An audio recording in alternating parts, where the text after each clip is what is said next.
Hello and welcome to the Not My Job Pod. I am your host, Emily Gant, and today my guest is artist James Song. He's a figurative artist and tattooist whose work lives at the intersection of intimacy, movement, and permanence. He's British-born, Berlin-based. Didn't start here, but there was a design first, but venture capital history from what I looked into. But he's now followed by 40K people online, commercially successful, trusted by brands like Adidas, Melia Hotel Group, whose campaign landed him in Vogue Spain. His work is figurative, intimate, relationship first, and whether he's tattooing a stranger's skin or painting on a wall, the thread I see through all of it is love. So we're here today to talk about fleeting moments. The body is the place where we all live. So thank you so much for being here. That I mean, I know what I've done in my life, right? But it's always interesting. I mean, I'm smiling to hear just someone else say it back. I think it's quite rare that you hear often what you've done from someone else's mouth, right? Unless it's a podcast intro or you've just done something and you're receiving some sort of award or recognition. But bang on, that is pretty much the skeleton of my life. Mm-hmm. Awesome. Yeah, I always find it super interesting to because online perception can't totally be managed by the person. And then I feel like the difference between being seen online and then being perceived online is very wide. Yeah.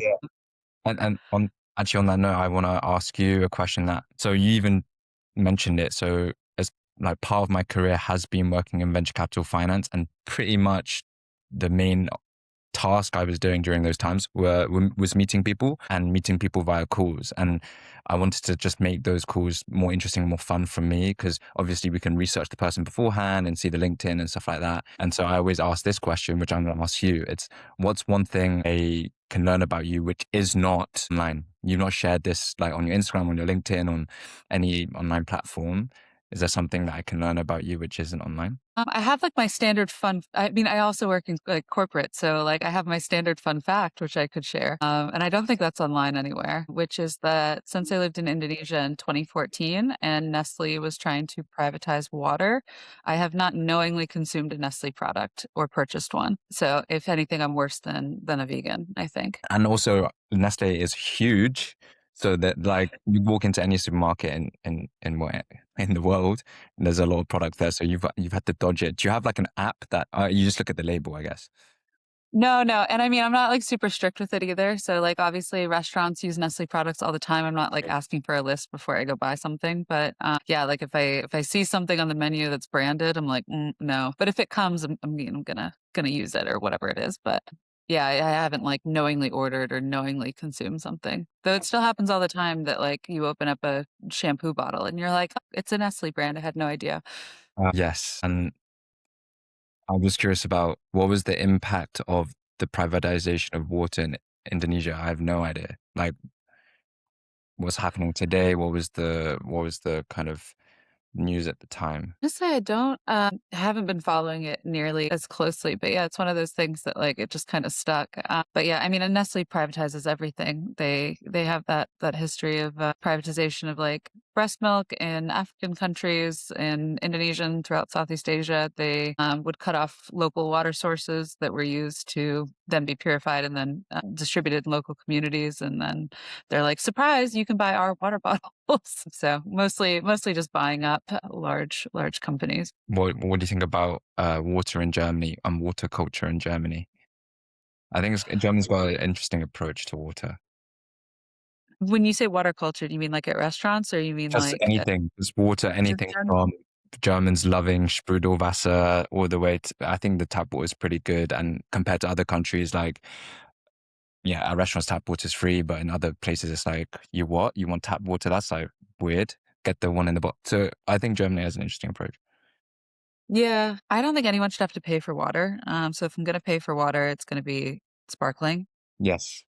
We do have a sparkling water tap at my house. That's how much we drink of it. So that is a vibe. I mean, have you got the citizenship? No, I'm 2 years away from that. So yeah.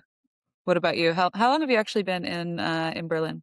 So I have a bit of a patchy history. I have a patch in my history. So I moved in 2019. I'm a British citizen. So basically I say 2019 because that's a significant year because Brexit happened January 1st, 2020. And if you could prove you were here before, essentially you get the rights of an EU citizen for 10 years as of 2020. So I'm like, so now it's 2026. I'm like 6, 7 years into that. I'm also on the process of applying for citizenship, the language, the Einberger's test and all that fun stuff. And then the patch was like in those 6, 7 years, I spent 1 year in Sao Paulo. So I left my, let's say, corporate past or my work, my job at the time. I wanted to build a new life in Sao Paulo. So I found a job there, was there for a year in total. But again, I had visa issues on that side of things with my employer there. And then I came back to Berlin and, life goes in wonderful ways. Like I'm very grateful for that. And I've done things I would never thought I would do. So yeah. I think, well, I don't know if you took advantage of it, but wasn't it that during Brexit, everyone from the UK had the opportunity to switch to permanent residency in Germany? I have a friend who didn't, and it's like the biggest regret of her life. Switch over, what, just like, here you go? Yeah, because usually before Brexit, you didn't need a permit to be here to work here. Yes. And so during Brexit, they offered everyone the opportunity to apply for permanent residency. So I didn't know if that was something that you did. I missed out on that. I actually, this is news to me. I just was understanding that the simplest way to exist is just to apply for your German Ausweis, and you have a special Ausweis, which is like the EU Article 50 Brexit version where you get residence for 10 years. But yeah, Okay, okay. it's semi-permanent depending on how long your life is. Hopefully longer than 10 years, I, but I hope so. yeah.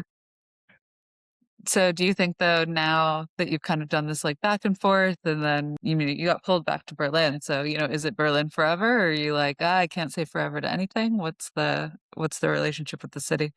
I think there are some things that I will say which you can copy and paste that other people will say, like, and not even just exclusive to Berlin, kind of exclusive to an age group, a generation, which is like, I'm not even going to say the word Berlin here, but I'm 29, turning 30 this year. When I first moved here, I didn't think I would stay that long. Here I am. I want to see out the whole of my life or a long-term plan here. Not my biggest desire, but things can end up happening. So that generic thing, I think many people can say the same thing. Berlin specific, I was talking to a friend the other day, and honestly, my conclusion in one sentence is I'm very proud of the person I became here, the things that I've achieved, how I've grown, the communities, the friends I've made along the way that's informed who I am. Honestly, again, biased because I've not lived 6 years, in another part of the world in my adult life. So I will be biased to Berlin, but I will say, you know, there's nothing like Berlin. Yeah, definitely. I think people always compare Berlin and New York City, and I don't necessarily think they're the same at all. But what they do have in common for me is that you will start your night, and then sometimes it just takes a wild turn, and then it affects the rest of your life forever. And it's Like, like you don't know how it happened or why, but it was kind of cool. did you live in New York? I did like an internship for a short while in New York, but I also just feel like that's the vibe anytime that I visited. And yeah, it's just always there's always something, and yeah, it's just so unexpected. Have you? There's this famous. That film director Baz Luhrmann? Have you heard of him? No, not familiar. I actually don't know what films he's made, but I know he did a really amazing speech. He's an American director, and he gave a speech to a graduating class of some college, and that speech got turned into a song. And the song is called the Sunscreen Song. Just background music to his speech, and it's just advice to young people graduating, like you're going into life. And he touches on all the topics about your health, about your relationships with friends and family, about your work, about love, blah blah blah blah. And he says one phrase which is kind of relevant to what we're talking about. He says, "Live in New York once before it makes you hard. Live in California once before it makes you soft." That's really obviously the Americanized version, but you can say the same in a European context. Say, live in London, that's got the heart, the grind, infamously. But I have friends and close people who it's made them hard in a way. That grind does something compared to live in sunny Barcelona. But if you live there for so long, the Londoner might perceive you as like soft, and so it's all about balance. And Mhm. honestly, I think Berlin has both those worlds in one world. I agree, and I think that's something that people often disagree with me when I when I kind of say that balance is the word I think of when I think of Berlin, because for a lot of people, it's such a city of like excess, like partying and that kind of thing. But I do feel like, yeah, you can have both personalities, like, and you can switch them day to day. And that's what I love so much about the city. You can switch from day to day and also phases of your life. Like there's probably times where you're like deep in hustle and, you know, let's say focusing on something, whether it's like a fitness topic or a career topic. And then there could be a moment where you're in between jobs and you're like, oh, finally it's a bit of a breather. I'm going to enjoy a bit. And that can, over the span of years, it's also day to day, there's options, but over the span of years, it also balances out in my experience. Yeah. And then there's How also often, how often do you switch between them? just as like a metric of things. Let's put it this way. I've done as this is a very Berlin to thing to say. This Berlin comparison. I've done as many high roxes this year as I've done club nights. What does that mean? Wow. I've done one of each. Okay. That's pretty balanced. If you're talking about like the kind of entertainment, nightlife, like extraordinary Berlin style, and then you know, more grounded fitness, like routine based. Like yeah, that I'm pretty balanced these days, I guess. Yeah. And some Be is good. Though to be honest, I had to start working out like cardio because I was like not handling club nights as long as I wanted to. what? And it was just like it was such like a bizarre realization. I was like, okay, like if I want to go out and dance for 12 hours and not like have my entire body go stiff, like I have to start training cardio. And now like I do that twice a week. And it's just such a counterintuitive thing. No, no, no. I love that. It's like if you ask someone why you're training, a lot of people say, "Oh, high rocks half marathon," and then you're like, "No, Berghain this weekend. Got to train for that." You know, I like that. That's quite funny. Yeah. I think yeah, that's what I mean by balance though. But yeah, it sounds silly, but definitely true. And what about you? How do you find your balance, or how is your Uh, current? And it's summer, uh, so things change for sure. for myself, I think I'm just not very balanced at all ever, and that's Oh, okay. That's just not who I am. I'm always like on this I think I was always on a quest for balance, but like in reality I just want everything all the time. And then I fill my calendar with just an absurd amount of stuff. But then it all kind of gets reprioritized when you throw something new into the mix. So I think people just kind of like spend time on what is valuable to them. and can I ask you what is? I almost know what is valuable to you, given by how I also see what you shared online, and that's actually probably the reason why I've like come across you algorithmically or whatsoever. That's the whole point. Shared interests in the similar digital sphere.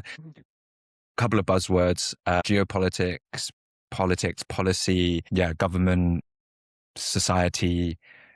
I find these topics fascinating. How much of your time is that? It seems like a lot. It's surprisingly not as much time as people think, because I batch do all of my content. So I would say I spend like one morning a week just like getting it all done, and then I just post throughout the week. So it looks like a lot more than it is. But that being said, like definitely politics is very interesting to me, but also how it just weaves into everything else. So I know a lot of even artists in Berlin who are like, I just don't care about politics, and I'm thinking to myself, it's like this directly affects you, like what funding you get, or how many galleries there are in order for you to have shows, how much the tickets are going to cost. Can people afford to get there? Everything's political. Yeah, 100%. I would even step above is just like when you tie politics and economics together and you say, how fucking rich are people in the country to even afford things with a disposable income, of which, again, you talk about artists or the arts in general is very consequential to all these topics. How did you get into politics? Have you always been in the political sphere in some way? I've always been interested, but yeah, US politics was stressing me out. And yeah, so I started kind of like delving into German politics. You were delving into German politics while you were still in the US. No, no, when I got here. Basically, I was in a job that was taking up just like an insane amount of my time, and I absolutely hated it. And I was working for a Berlin-based startup. They've moved over to San Francisco now. They're called Inkit. I'm happy to name drop. I hated working there. The venture capital fund I used to work with for over a year invest in the culture and creative industries. We did not invest into Inkit, but we had them on our podcast. So I was like in the research mode of what they've done as part of our fund and be prepared. So when you mentioned that, I was like, huh, I'm curious which one it is. There's a whole series on my page of like what to do when you sue your employer with like actual like this is what happened, and but only with the public information. So anything else I could say would be considered defamation. But yeah, Yeah. needless to say, not a big fan of that company. But that being said, it was the perfect like sometimes you get things that you hate and then you end up in something that you absolutely love. So through that experience, I was like, all right, I need to not be spending this much time on work. So like that was a requirement. And then now the company that I'm at, I absolutely just love. As long as I'm still in tech, I'll probably be with them because Nice. I see no reason to leave. And more specifically, what role? Because my Uh, Yeah, I work for a consulting company. We do, business growth for really large tech companies. So I get to just, solve a lot of problems. But it's been really good. And through that, though, I've been able to like separate work life from other hobbies. So that's kind of where this account took off. But now it's getting to the point where the account's getting bigger, and then more and more people are reaching out. And I'm organizing in August, our first August or September, haven't figured it out yet. Doing like a collaboration with Reese Movies to do like an event. So I'm super excited about that. Not trying to compete with summer events in Berlin, but I mean, yeah, I would say compete with it. Make it the best. Yeah. Send me an invite. nah, no, I'm here to enjoy the summer. I'm not trying to do anything else over July. But yeah, it's been really cool. And kind of the idea behind it was I was like I want to talk to people who aren't in tech, who aren't in this like tech bubble. So yeah, like now had the privilege of talking to like politicians about the arts budget. That I'm curious. What is the I'd have my finger on the I'd tell you why I'd have my finger on the pulse on like that specific topic, because when you say, yeah, I am an artist. This is and especially as of this year, it's the first year I can proudly say I'm a full-time artist. So all my income is derived from my art. So I went from Mhm. full-time previous career, part-time of that, and then made the transition, right? So I do care obviously about the scene that I'm in, but I don't know so much about the arts budget. So I'm curious, just because you mentioned it, what were your takeaways there? Yeah, the CDU government has slashed it since 2024 between, depending on which metrics you look at, 80 to 90%. And so a lot of money that was going into, whether that's large scale museums or just theaters to like smaller grants that go to the collectives was just completely slashed. It's a big talking point for the September elections. Definitely, there's a number of parties that want to reinstate and restructure that budget again.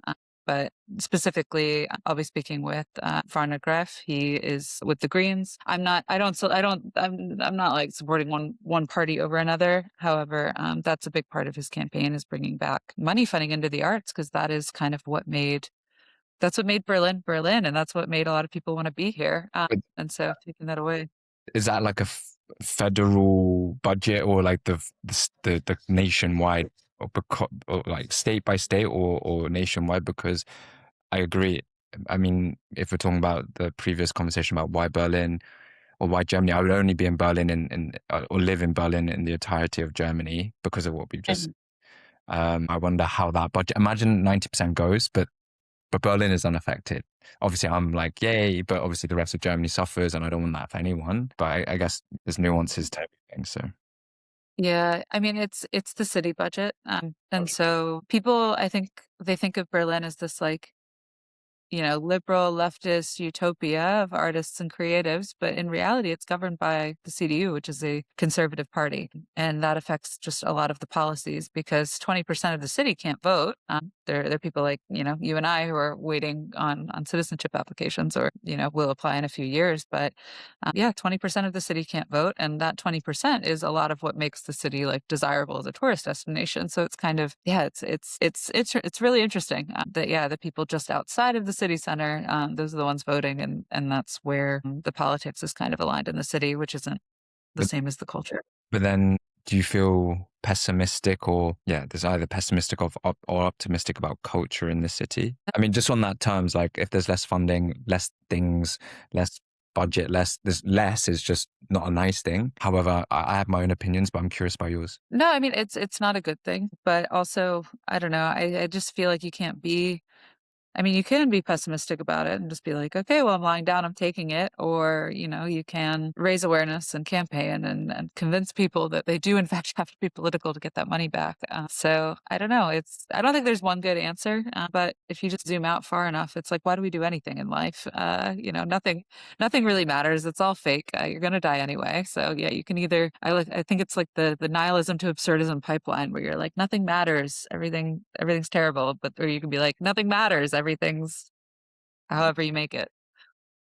But what are your thoughts on that? Your Berlin creativity. I was going to say you Yeah. should start a new Emily's Philosophy podcast alongside the politics one and go that direction. But for Berlin, I just think Berlin has like a incredible capacity to self-organize. This is my lived experience. And the reason for that is, I'm going to say the lack of capital is a strength because creatives and artists do more with less. That's just like almost a definition of an artist, being creative when you're forced with limited resources. And I quite like to, I always think about this example that I've seen with my own eyes. I also do stand-up comedy, and I really want to use this as like to explain things. When I first came in 2019, they were like almost lucky if you found one English speaking comedy stand-up night on any day in the week, Monday to Friday at least, and there'll be two or three on the weekend. Now there's probably two or three regular shows. There's obviously smaller ones, but three regular ones per night. It's still not big. It's still not a big scene, and no one's gonna come to a Berlin English speaking stand-up comedy show and whisk you away to a Netflix special. That lack of capital, that lack of scene isn't here. That could It happen is. in London. That could happen in New York. And that's why I think that's what makes Berlin great. Berlin is the best because it doesn't have the best. And what that means is instead of competing with each other, you collaborate with each other. People have other jobs. People do other things to stitch their own lives together. And then they come together over their shared interest, in this case, stand-up comedy, and they make a family and they grow together. And that's so enjoyable for consumers, for artists, and copy and paste what I just said across art, across theater, and you can enjoy a life. Like, again, just because you bring up the American context, obviously I'm a huge fan of football, and I've been like delving into different nodes and niches within the US. And there was an interview. This is not hypothetical, but I don't know the names of the people. But imagine this: a corporate American man meets a Mexican village fisherman from the village. Uh, the corporate American man asks the Mexican fisherman, like, tell me about your day. What was your occupation? What do you do? How do you make money? It's like, yeah, I wake up, I spend a couple of hours fishing. I've got enough fish to feed the family. Then I go downtown and I drink some beers and play guitar with my amigos. And then the corporate goes like, well, what if you fished a bit longer, earn more from those fish, and let me paint you a vision. Once you have that money, you can set up a business. You can have multiple boats, have multiple distribution, and once your company grows, one day you could IPO and have a lot of money. And the fisherman asked, like, how long will that take? And he said, 20 odd years. And then the fisherman asked, and then what? And then once you IPO, you'll have enough money that you can retire, go back to the fisherman's village, catch your fish for your family, and then play guitar with your amigos. So that kind of full circle element, I think, is trying to. I just heard it recently, and maybe it's the same. Artists don't need so much money to thrive because we're enjoying the whole journey anyway. And again, Berlin is one of the most affordable capital cities of, I think it's the most affordable capital city of a Western democracy. Housing, food, okay, electricity and bills have gone up. They've gone up everywhere in the world. It's still a good place for creativity to thrive. So when I hear the lack of budget for certain things, yes, that's on the revenue side, but on the cost side, you can still make things happen. I think it's a really interesting perspective because you're also coming at it from, previously worked in venture capital, which just feels very like non artsy per se. But then you're saying like, okay, it's good that there's like, no money because then people are just like forced to figure it out. But like you are saying that as someone who is commercially successful, like you're working with large brands. Like I'm talking like what about the artists who like just want to create, like they're not trying to sell to a big brand. They're not trying to get any semblance of commercial success. Like they are just like doing the whatever show in that has no hope of being picked up. Like does that have value inherently? because it doesn't make money? This is a great topic. This is like, again, zooming out. It's like, what is art? What is why do we create in the first place? I obviously create a lot just for myself because I enjoy it. That's actually why I do what I do now. It's only I've just had to figure out my personal economics such that I can do what I do now. You know, in another context with a different family, another culture, I could have gone to art school straight away and go more the traditional route. I'm very happy and grateful that I had a different path. I just want to answer your question with just my own lived experience. It's like there's art, the expression. There's many ways I can describe art. There's art, the expression, which again, art, I'm just talking about visual art, but we can expand it to music, to theater, to dance, poetry, so many things. Art, the expression, which we can talk for hours about, and that's beautiful.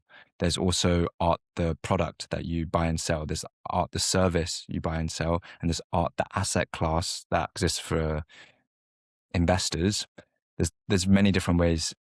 For me, it is my, as of this year especially, and it's taken a long time to get that, a livelihood. So I have to be very like critical on business.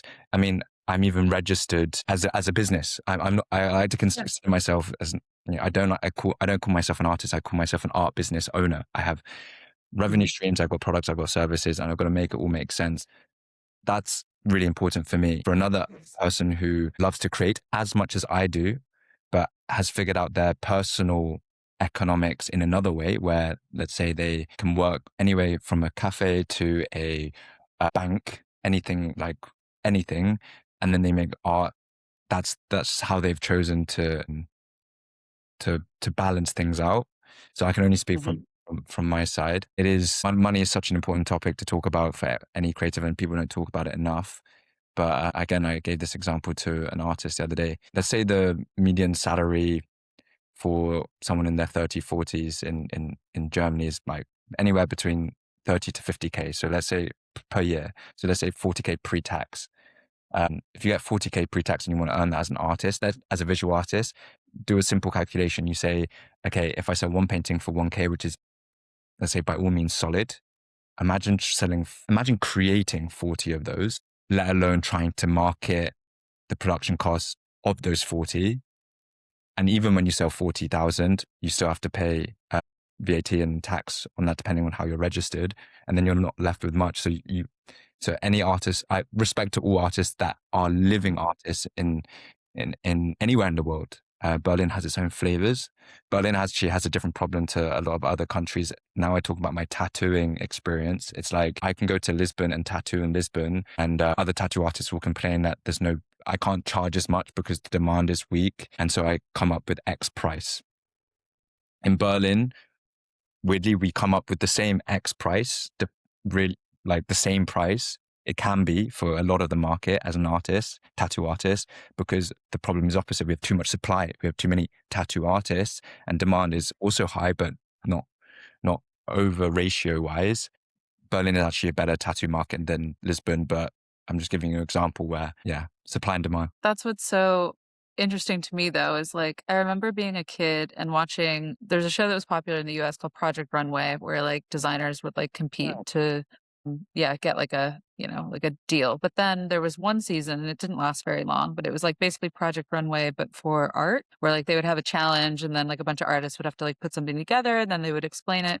And like I remember distinctly the show because it like, you'd look at the art and then you'd be like, "Oh, that's the clear winner." But then all of the artists would go through and actually, like, describe or self-promote or discuss their art, like, to the panel of judges, and then immediately you're like, "Oh, no, this is the winner." And it was literally just, like, the magic of, like, one person, like, sharing their perspective, giving storytelling, doing, like, kind of what you were talking about with, like, the business sense of things. And then that was the first time that I realized I was like, "Wow, okay, if you wanna be, like, successful in the art world, you also kind of have to be really good at marketing." Which is something that I think I have artist friends in Berlin that are in two camps. It's like the one camp, they are either commercially successful or they're very good at like explaining and selling what they've done and they're proud of what they've done and they should be, but they're good at that. They're good at like packaging and positioning what they've done. And then I have other friends who are incredibly, incredibly talented, but like they just hate all of that and they don't want to be on social media and they don't want to deal with it. And so it's I don't necessarily think like, one of them gets to, be a working artist and the other doesn't. That's just, I don't know. I, I don't I, have a good answer. I have exactly these friends too. And first and foremost, like just like in any industry, the industry will grow, will get stronger if these two types or three or four or five types of archetypes come together and share and knowledge exchange and collaborate. And anyway, Berlin does that in a nice way. Do you know the public figure Yancey, the co-founder of Kickstarter? He's got a funny name, Yancey Strickler. Yeah, Yancey Strickler. Have you heard of him? No, I'm not familiar with the So, story. so Yancey Strickler, his American guy, his notable achievement was he was the CEO and founder of Kickstarter. Obviously, he rode that kind of VC equity story. Left, I don't know what he did with the shares, but he's doing all right. And he set up a second company. It's called Meta Label, and it's basically collectivized power of artists. You know, back in the blockchain hype, chucking some crypto, some like peer-to-peer stuff. That's the back end. He's like, I see him as a founding father of the next wave of creative business because he recently gave a TED talk about, he coined his own phrase, A Corp, artist corporation. There's B Corp, C Corp, all these types of corps in the American language, in the technical language.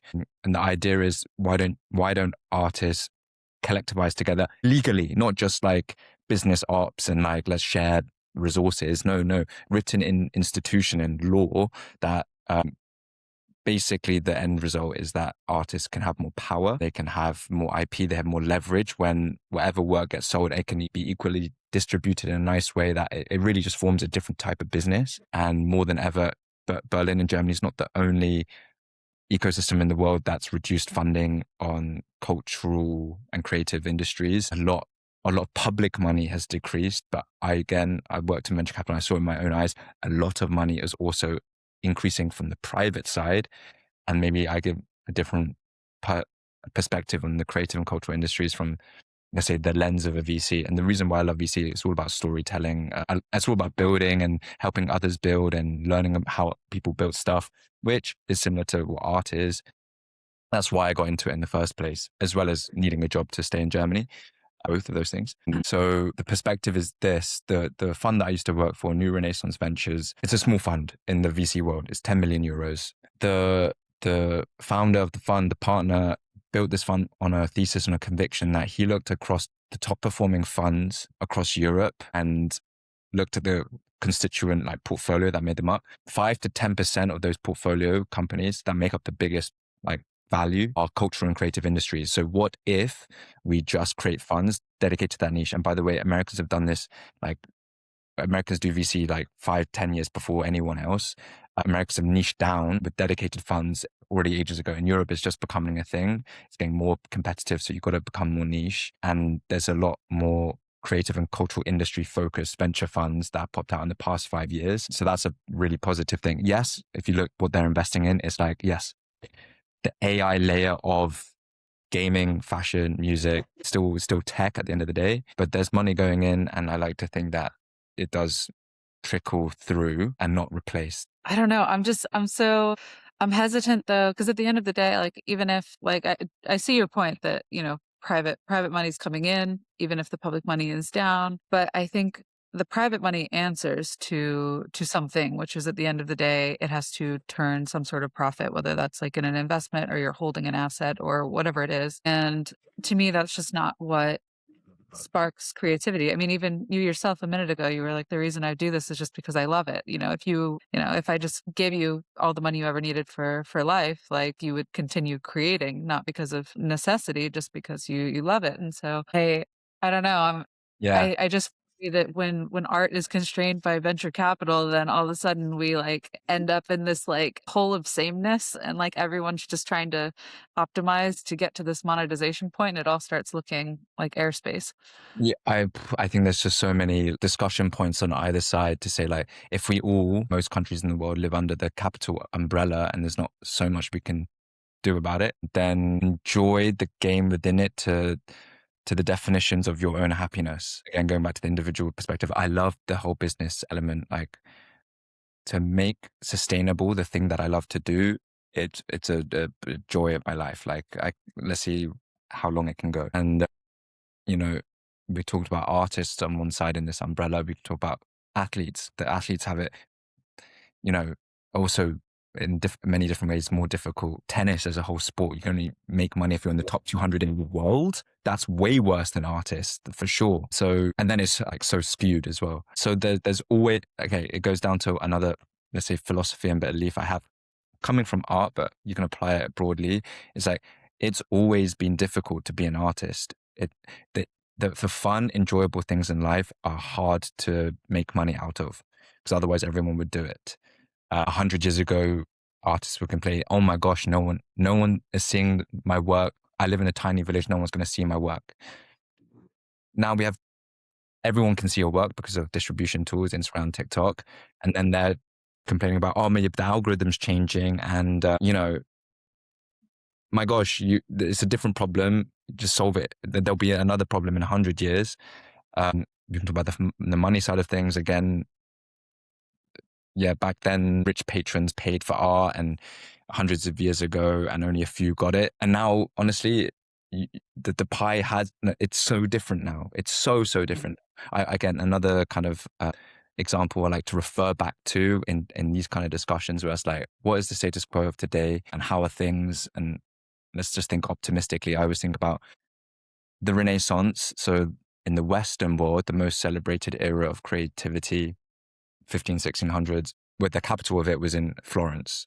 In Florence, the rules are, the city rules, if you are an artist, you have to register with the government, with the council, to be a registered artist, that rich people can pay you to do stuff.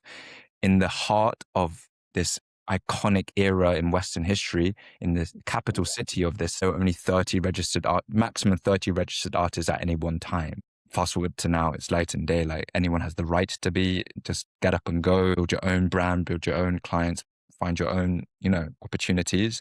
And wow, I can only celebrate that. So now I feel Yeah. like energized and optimistic every time I think about these just references. Yeah. Mhm. No, I think, yeah, and I don't want to say that one. I really don't have an opinion. I'm not an artist. I wouldn't call myself an artist. Yeah, that's not No, my. but you're in a really important part of the art. Doesn't exist in a vacuum. There's people who look at it, people who buy it, people who appreciate it, people who have friends who are artists who support them and like get them through hard times, come to their shows, even just like put a smile on. You've got so much art behind you. You're Yeah. as valuable. And I'm going to say one more thing. Again, something that I've noticed from your content and your work is, more than ever, curation and taste is more important. More important in the digital world, is more important than the creation of things now. But also, I don't know, I wrestle with that a lot because separately, like somebody might be talking about like what you're doing is journalism. I don't think what I'm doing is journalism. I'm picking things that already existed. Journalists have already uncovered it, and I'm just kind of like repackaging it in a fun way. And so I do think social media kind of brought rise to people who can curate, and sometimes we mistake curation for talent.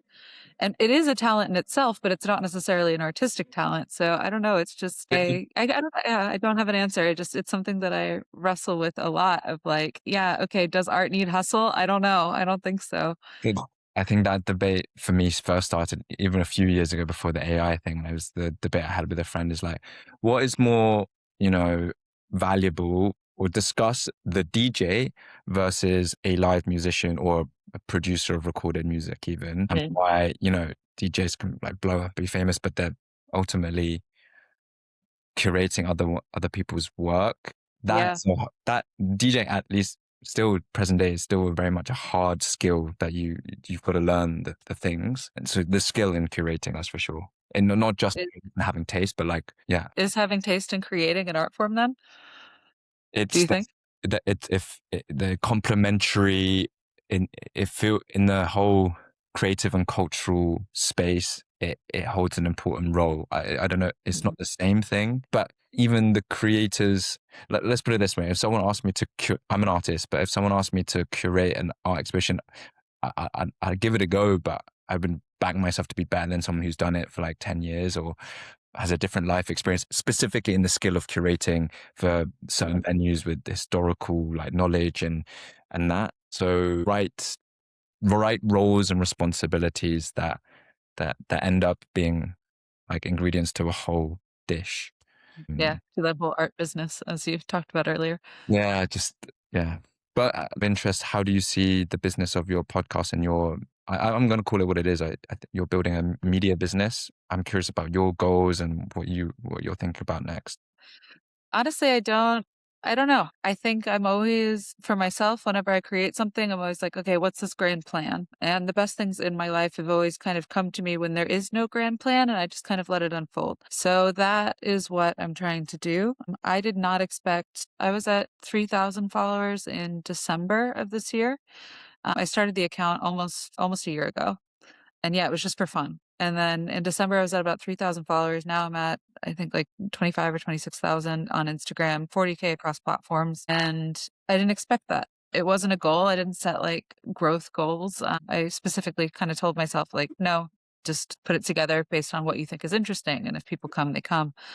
But now that it's starting to get a little bit bigger and then, yeah, people are reaching out, I'm like, okay, I have to say no to some things and some things just don't interest me. So, like, for me, it's like if somebody reaches out and they're like, hey, I'm interested in doing this, if I'm like, yeah, that sounds great. Like, I say yes. And if it doesn't, then I have to get a little bit better at saying no. But I would like, I don't know. I don't know. In a dream world, I would, in like 5-ish years, probably after I do my German passport application, because I don't want to do that as a Yeah, self employed yeah, person. yeah.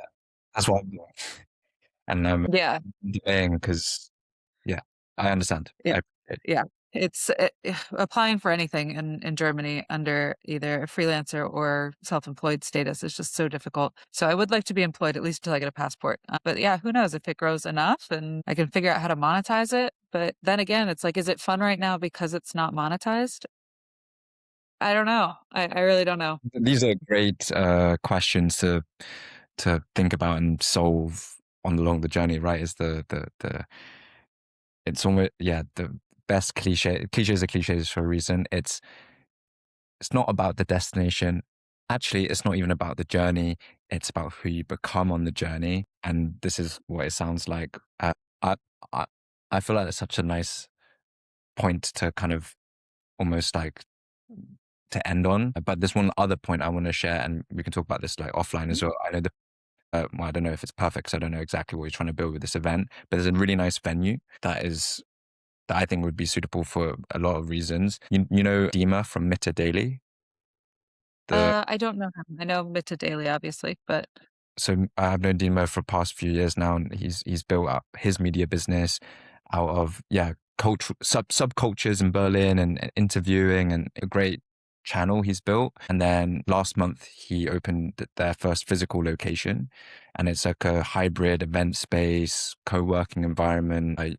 It's on Torstrasse, so it's really like accessible and it's a nice spot. I was painting for their I was live painting for their launch party, and I can definitely recommend you to him to you at the point where you want to host that party. I don't know if you've already like found a place, but that could be a nice like, no, and I mean that's what's so fun about this is first off, thank you. And yeah, the fact that I can connect with people and they're like, yeah, I can introduce you to this person who has a space and like that kind of yeah. yeah, it's just I love it. And for this specific event that we're planning, it's requires a there needs to be a cinema. So that's a little bit separate, but that's like a whole other thing. It's going to be a little Okay. bit bigger, but I do think kind of one of my goals going into I want to try out maybe 2 events this year, and then I do think I am gonna start dabbling in more events depending on kind of what the vibe of those events are. Because, yeah, I do think when you hear, like, political event, people are like, "Oh, a demo, I don't wanna go." And so, like, it needs to be, like, something that's still community-based, but also kind of a call to action of, like, what people can actually do to make a difference within their own community, and that can look in so many different ways. So,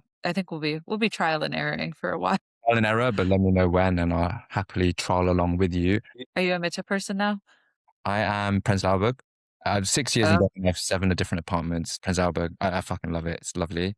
Yeah, I think, no, one of the things that I just love about the city is the transport. Like, I feel like I've gotten to know just about every neighborhood, and they're all so different. But yeah, it's interesting to explore because you do get like different types of people showing up at events in like Mitte or Prenzlauerberg versus, yeah, like people who are coming to events in Neukölln or, yeah, like an artist collective. And I just joined my friend's collective. Well, it's my collective now. I'm in it, but like they have their base up in Pankow. So like I don't know, I'm all over the place, and so yeah, it's good. It's nice that we started with like a kind of critique and like analysis of Berlin, and then our conclusion is we've got smiles on our faces talking about where we live. So that's a nice full circle conversation. Yeah, I'm super excited to see what you do. I also want to say I love the. We didn't really talk much about tattoos, but also a big fan there. You've If you want one, been just mhm, stripe me. been perfect. Well, thank you, Jay, so much for being here.